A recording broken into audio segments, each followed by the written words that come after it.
मंडळी, बाई तुझा आशीर्वाद या मालिकेचा आजचा म्हणजे 4 मेचा एपिसोड रिव्ह्यू तुम्ही ऐकत आहात. आजचा भाग त्यांनी छान दाखवलाय बरं का. अगदी एंटरटेनिंग आहे. सुरुवातीला आपण बघतोय की राजा वाट बघत असतो त्याच्या गिरायकाची. तो कार चालवतो ना प्रेक्षकांनो, कारमध्ये तो गिरायकांना त्यांच्या जागेवर सोडत असतो.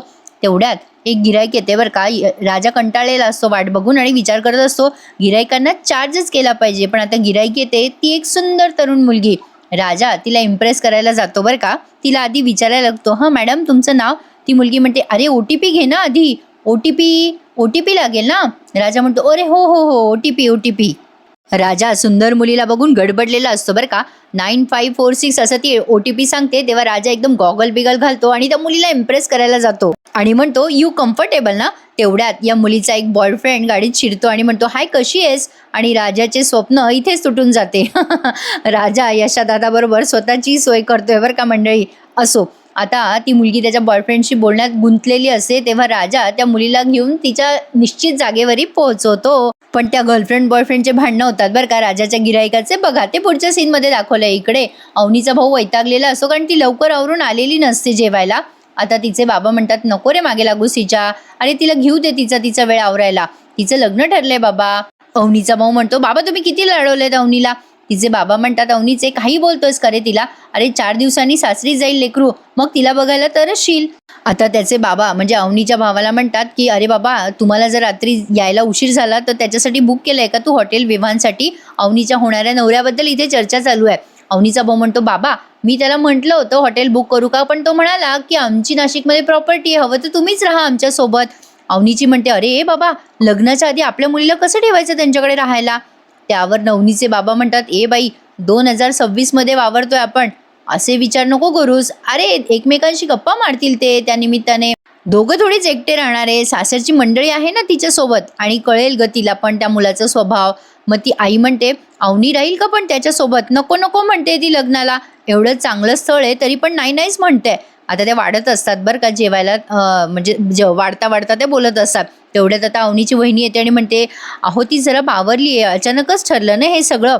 आणि काही आहे ना बाबा, तिला शिकायचं होतं आणि अचानक लग्न आलं ना तिच्या वाट्याला. आता अवनीचे बाबा म्हणतात, शिकून काय इथे डॉलर कमवणार होती का ती. त्यावरती तिची वहिनी म्हणते, बाबा सगळेच असे म्हणजे पैशासाठी नाही हो नोकरी करत, पॅशन नावाची एक गोष्ट असते. आता ती अवनीची साईड घेते म्हणून सगळेच तिच्याकडे रागाने बघायला लागतात बरं का एकदम. मग ती वहिनी म्हणते अवनीची, सॉरी बाबा माझं काही चुकलं असेल तर, आणि निघून जाते तिथून. आता मात्र अवनीच्या बाबांना काहीतरी खटकतंय बरं का. पण आता अवनीची आई तिच्या सुनेला म्हणते, अगं बेटा पण एवढं चांगलं स्थळ थोडीच पुन्हा मिळणार आहे. शिक्षण करिअर लग्नानंतर होऊ शकतं ना. तेव्हा लगेच अवनीचा भाऊ त्याच्या बायकोला म्हणतो, काय ग स्वाती तू तर इंजिनियर आहेस ना, तुला कधी मी विरोध केला का, हे करू नको ते करू नको, घरात बस. आणि तुला विरोध पण नाही केला आम्ही. इकडे अवनी प्रॅक्टिस करत असते तिच्या बाबांना सांगायची की तिला हा मुलगा पसंत नाहीये. अवनी म्हणत असते, बाबा तुम्ही मला स्पेस पण नाही दिली, प्रश्न नोकरीचा नाही माझ्या स्वप्नांचा आहे. मी लहानपणीपासून स्वप्न पाहिले बाबा, नाही करणार मी आता लग्न त्या बाउन्सरशी तर अजिबात नाही. आणि बाबा तुम्ही जर का जबरदस्ती माझं लग्न लावून दिलं ना तर बघा मी पोलिसात कंप्लेंट करेल तुमची, माझे बाबा जबरदस्ती लग्न लावताय म्हणून. अवनी आता अशी प्रॅक्टिस करते आणि मनाशीच म्हणते, बाप रे जमेल का मला हे सगळं बोलणं. नाही बोलू शकणार मी बाबाला हे सगळं, मला आता वाईट बाबा मला नाही लग्न थांबवायचंय. त्या बाउन्सरसाठी आयुष्यभर प्रोटीन शेक नाही बनवायचं आहे मला, कसं सांगू तुम्हाला. इकडे आता या राजाच्या गाडीमध्ये बसलेली जी गिराईक असते ना, ती तिच्या बॉयफ्रेंडला म्हणत असते, आपण लग्न करूया. तर तिचा बॉयफ्रेंड तिला टाळून म्हणतो, काय ग लग्न लावल्यास, आपण लिव्ह इन मध्ये राहूयात ना. त्या गोष्टीवरून त्या दोघांमध्ये वाद इतके होतात की तो मुलगा तिथेच उतरून जातो. राजा गाडी थांबवतो आणि तो मुलगा चालला जातो खाली उतरून. ती मुलगी त्याच्या मागे मागे करत असते आणि आता राजाला त्याचे पैसे देते आणि चालली जाते ती पण तिच्या बॉयफ्रेंडच्या मागे. राजा हे सगळं प्रकरण बघत असतो आणि म्हणत असतो त्या मुलीला, अहो मॅडम एवढं काय झालं तुम्हाला, अहो थांबा. पण ती मुलगी काही ऐकत नाही आणि तिच्या बॉयफ्रेंडच्या मागे मागे जाते आणि म्हणते, अरे ऐक ना रे, का नाही करायचं लग्न तुला, ऐक ना रे ऐक ना, असं म्हणून ती त्या बॉयफ्रेंडच्या मागे जाते. आणि आता इकडे राजा म्हणतो, अरे काय माणूस आहे, याला लग्न करायचं नाहीये, ती पोरगी त्याच्या मागं लागली, लग्न कर. आम्ही इथं गुडघ्याला बाशिंग बांधून बसलोय पण पोरगी मिळाना झाली आहे. देवी आई, अहो माझ्यासाठी कोणी आहे का नाही बाई, कोण असणार माझ्यासाठी. राजा असं वाट बघतोय बरं का. आणि आज राजाची आणि अवनीची भेट होतेच बरं का मंडळी. इकडे हा बाउन्सर आलेला असतो, आय मीन टू से या अवनीचा होणारा नवरा. आता आल्या आल्या अवनीचे बाबा त्याचं वेलकम करतात. मग आता लगेच त्या मुलाची आई म्हणते, आम्हाला वेळ होतोय, अवनी तयार आहे ना. अवनी आता तिच्या बाबांना सांगायसाठी खाली येत असते की बाबा मला नाही जायचं त्याच्यासोबत, पण तेवढ्यात त्या बाउन्सरला बघून अवनी माघारी फिरते बरं का. अरे देवा, आणि त्या बाउन्सरने तिला पाहिलं, विवानने. आता अवनीचे बाबा आवाज देतात, अगं ये अवनी, कुठे निघालीस बेटा, बघ विवान आलाय. आली आली अवनी आली बरं का. अवनी आता दबक्या पावलानेच हळूहळू खाली जिना उतरत येते. आल्या आल्या लगेच तो बाउन्सर म्हणतो, का हो, तुम्ही तर खाली येत होतात, परत का चालला होतात. अवनी आता गडबडते बरं का, काय बोलावं तिला सुचत नाहीये. मग तिची आई म्हणते, अहो तुम्हाला बघून कदाचित लाजली असावी. अवनी मनात विचार करते, काय संबंध, याला बघून कशाला लाजू मी. मग आता ती अवनीची होणारी सासू म्हणते, झाली का ग बेटा तयारी, निघायचं का. मग त्यावर लगेच अवनीचे बाबा म्हणतात, हो निघाल तुम्ही, पण नाशिकमध्ये ना एक छान ड्रायव्हर बघून देतो मी तुमच्यासाठी. विवान म्हणतो, नको नको, त्याची काही गरज नाही आहे. त्यावरती बाबा म्हणतात अवनीचे, अहो नाही नाही गरज आहे, काय आहे ना, आपण गाडी चालवत असलो ना की पार्किंग शोधण्यात जरा वेळ जातो आणि वेळ खाल्ला जातो ना विनाकारण. त्यावर विवान म्हणतो, डोंट वरी, नाही आम्ही आमचं गाडी चालवू, तसंही खूप जण आहेत ना खरेदीला आता सोबत. त्यावर बाबा म्हणतात अवनीचे, अहो तुमचा काहीतरी गैरसमज झालाय, आमचे सून आणि मुलगा येतील, आम्ही काही येणार नाही आहोत, जा जा तुम्ही जा. मग विवान लगेच निघाला पण बरं का, त्यांना थँक्यू बिंक्यू काही औपचारिकता पण नाही केली. आता हळूच अवनीचे बाबा तिच्या कानात म्हणतात, जा बेटा, चांगली मनासारखी खरेदी कर हां. तिची आई पण स्माईल करून तिला म्हणते, हो जा. मग आता तिचे बाबा म्हणतात, ए अवनी, विवानची आवड निवड कळेल बरं का या निमित्ताने तुला, जा जा लाजू नकोस. विवान दारातून ओरडत असो, चला. मग लगेच अवनीला बिचारीला मनात नसून सुद्धा जावंच लागतंय. पण आता तिच्या वहिनीने छान आयडियाची ट्रिक वापरली आहे बरं का. काय केलंय ते बघा. अवनीचे बाबा खुश असतात अवनीसाठी. आता तिच्या बाबांना वाटतंय चांगलं स्थळ आहे, पण तसं काही नाही आहे, हे आपल्याला सगळ्यांना माहिती आहे, कळेलच अवनीच्या बाबांनाही लवकर. इकडे राजाचे बाबा म्हणजे ते धोंडेराव, ते थालपीठ मागत असतात यशादादाला, आणि यशादादा गरम नरम आणि खुसखुशीत असं थालपीठ त्यांना करून देत असतो. सुटलंय ना पाणी तुमच्या तोंडाला, मी तर ठरवलं बाबा आता नाश्त्याला थालपीठच करायचं, म्हणजे जेवायलाच. ते यशादादाचे बाबा त्याला गडबड करत असतात, दे रे बाबा लवकर थालपीठ कर.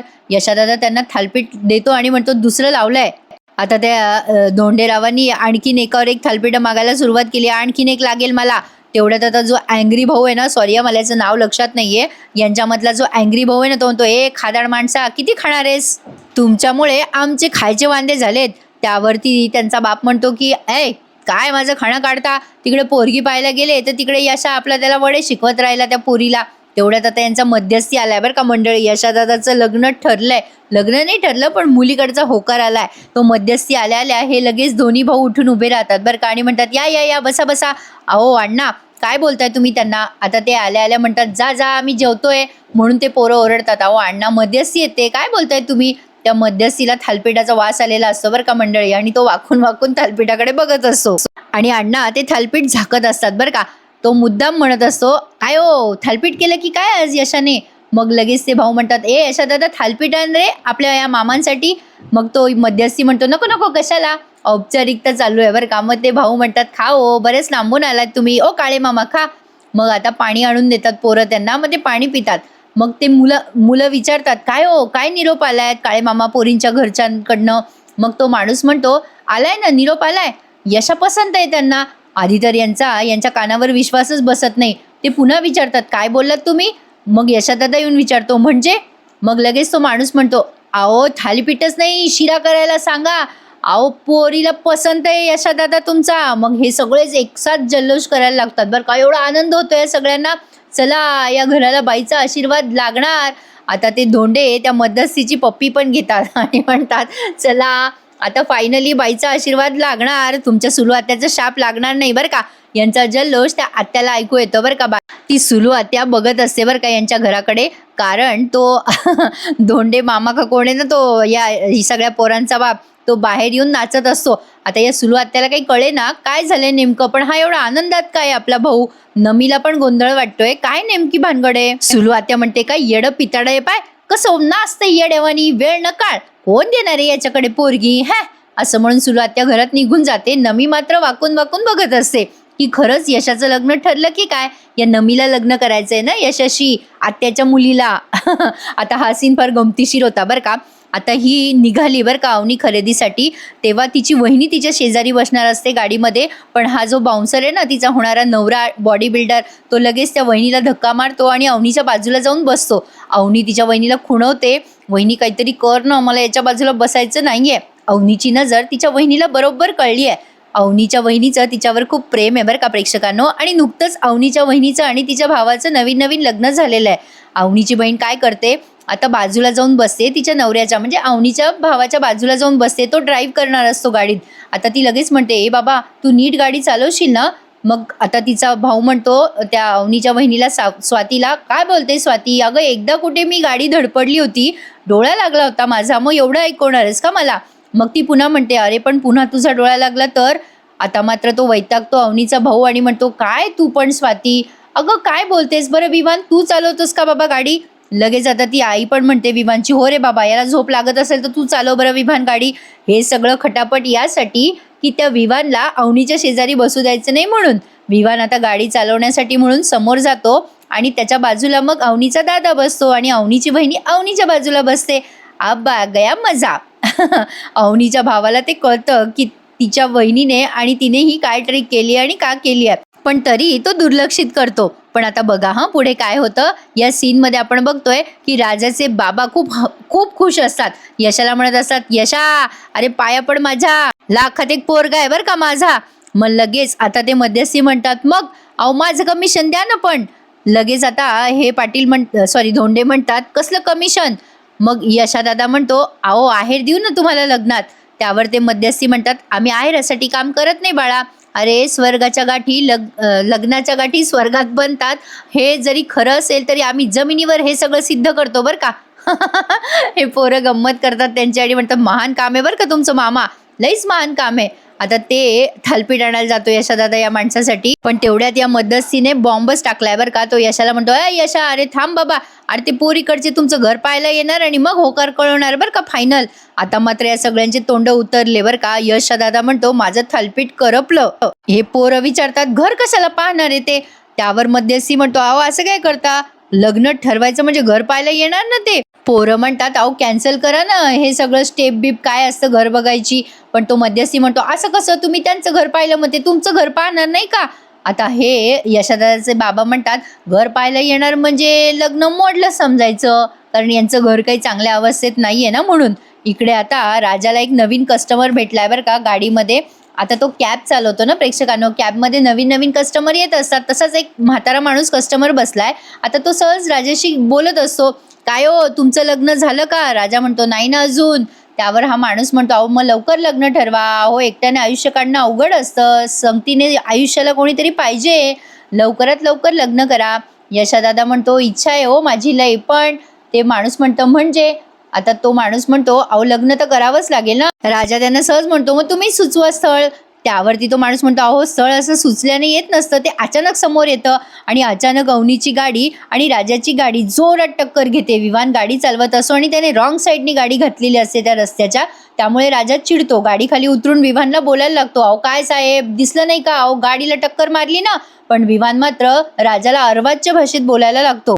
विवान त्याला ओरडून म्हणतो, ए नॉनसेन्स, तुला गाडी चालवता येत नाही तर कशाला चालवतो रे तू. राजा म्हणतो, ए भाऊ तुला मी सांगायला पाहिजे हे. विवान त्याला म्हणतो, लायसन आहे का तुझ्याकडे. त्यावर राजा म्हणतो, ए ड्रायव्हर तुझ्याकडे लायसन आहे का असं म्हणतो विवान राजाला. त्यामुळे राजा चिडून म्हणतो, ए ड्रायव्हर नाहीये मी, काम करतो या गाडीवर. मग तो लगेच विवान म्हणतो, ड्रायव्हरच आहेस ना. मग राजा आता चिडतो बरं का आणि एकदम त्याच्या समोर येतो बरं का विवानच्या. आता विवान घाबरतो बरं का, एवढा बॉडी बिल्डर असून सुद्धा राजाला घाबरतो तो बरं का प्रेक्षकांनो. राजा तसं त्याच्यापेक्षा उंच आहे. राजा म्हणतो, काय बोलला रे, काय बोलला मला, स्वतः तू इकडे आला कस काय, इकडे गाडी घातली कस काय. त्यावरती आता अवनीचा भाऊ पुढे येतो आणि म्हणतो, अरे बाबा कशाला भांडतोय. विवान ओरडून म्हणतो, चल रे आवाज कमी कर, मला जिथे यायचं तिथे मी येईल. राजा म्हणतो, कुठूनही घुसला तर पब्लिक हानेल तुला जोड्याने. आता जोरात विवान म्हणतो, शटाप. इकडे विवानची आई गाडीत बसलेली असते. ती म्हणते, काय आगाऊ मुलगा आहे हा. लगेच आता अवनी आणि तिची वहिनी म्हणते, चला चला आम्ही खाली जाऊन बघतो. मग आता ती अवनीची होणारी सासू म्हणते, अजून खाली नाही जायचं, तुम्ही थांबा जरा. अरे विवान आहे ना तिथे. 4 इंग्लिशमध्ये शिव्या दिल्या ना की बरोबर वटणीवर येईल हा ड्रायव्हर. अवनी म्हणते, पण त्या ड्रायव्हरने मराठीत शिव्या दिल्या तर झेपणार आहेत का विवानला. त्यावरती बाई म्हणते, बॉडी बिल्डर आहे माझा मुलगा. अवनी म्हणते, पण बाउन्सर सारखाच आहे. त्यावरती बाई म्हणते, काय बोललीस. अवनी म्हणते, काही नाही भारी आहे भारी आहे. इकडे या विवानने राजाची कॉलर धरली. आता आजचा हा एपिसोड इथेच संपला. आता पुढच्या भागात आपण बघतोय हा राजा विवानला मारणार असतो तेव्हा अवनी खाली येते आणि तिच्या नजरेने जाऊ द्या ना, सोडा ना प्लीज असं करते राजाला. त्यामुळे राजा विवानला सोडून देतो. उद्याचा भाग खूप छान असणार आहे. नक्की उद्याचा एपिसोड रिव्ह्यू ऐका हा मंडळी. आणि आजचा छान वाटला की नाही मला नक्की कमेंट करून सांगा की आजचा हा भाग तुम्हाला कसा वाटला आणि मालिकेतली ही नवीन जोडी तुम्हाला आवडली का? छान वाटते या नायिकेची आणि या नायकाची जोडी. मला कमेंटमध्ये यांची नावं सांगायला विसरू नका. चला तर मग, म्हणजे ज्यांना माहीत असेल तर त्यांनी मला नक्की सांगा. अजून मला माहिती नाहीयेत म्हणून सहज तुम्हाला विचारलं. मंडळी उद्या भेटूयात पुन्हा एकदा. बाई तुझा आशीर्वाद या मालिकेच्या नवीन रिव्ह्यू सहित. तोपर्यंत काळजी घ्या स्वतःची. धन्यवाद.